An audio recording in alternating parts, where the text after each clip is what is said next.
So let's talk about Fesley guitars. Chances are if you've been researching budget guitars over the past year and a half, you've definitely stumbled across Fesley instruments. So in this video, I'm going to talk about 6 different things you should consider before you purchase one of these guitars. Let's dive in. So before we get going, the first thing I do want to discuss is the fact that I have done sponsored content for Fesley in the past. But they did not sponsor this video in any way, shape, or form. I'm doing this video just for informative purposes for you. So the first thing we're going to talk about is where they're made. And it should come as no surprise at this price point that they're made in China.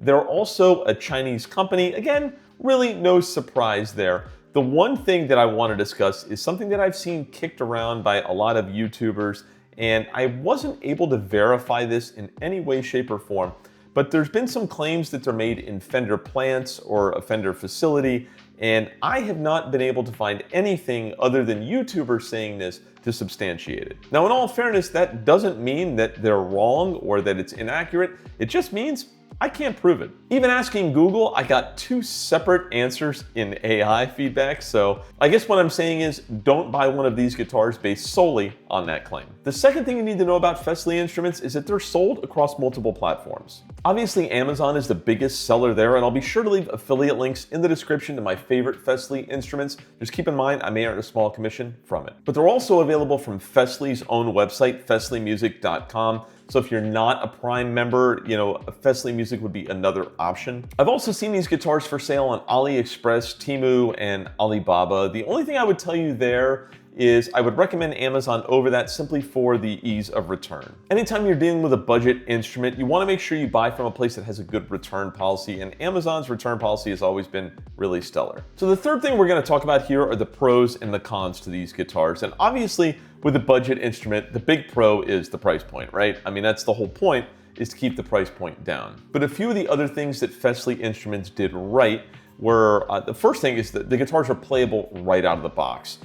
Could the setup be better? Yeah, of course. You can lower the string height a little bit. You can get a little bit better action.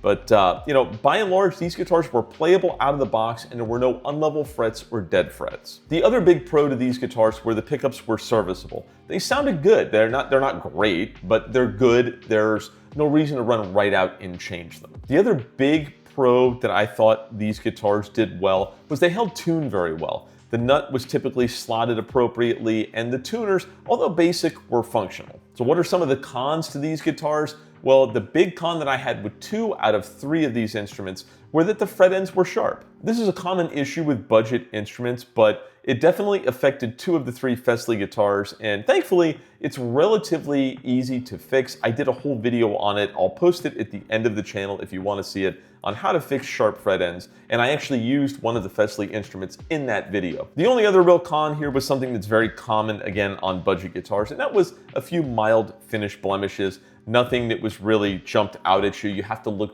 really closely to see them. But I mention it because there are people who buy these guitars and go over them with a fine-tooth comb.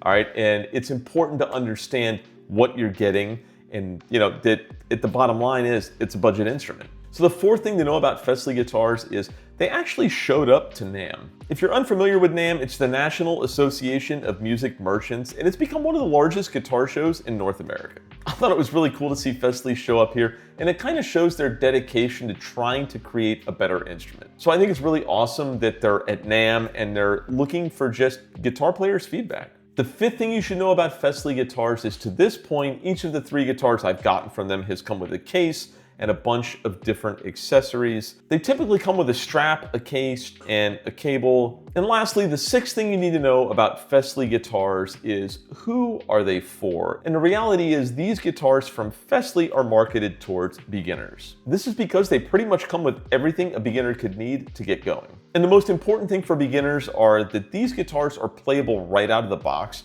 Can you make them better with a setup? Sure. But out of the box, the guitars are playable. The second group that seems to really gravitate towards Fesley are those who mod guitars. I've modded out 2 of these guitars so far, and they're really fun to just play around with and tinker with, and I really enjoy that aspect of these instruments. The reality is these guitars have good bones, and because of that, they make for excellent modding platforms for beginners and experienced modders alike. So I hope this video gave you some insight into the Fesley brand. If you found the video helpful or enlightening, please feel free to subscribe to the channel. If you have any questions or you want to know anything about the Fesley guitars that I currently own, feel free to leave a comment, and as always, thanks for watching.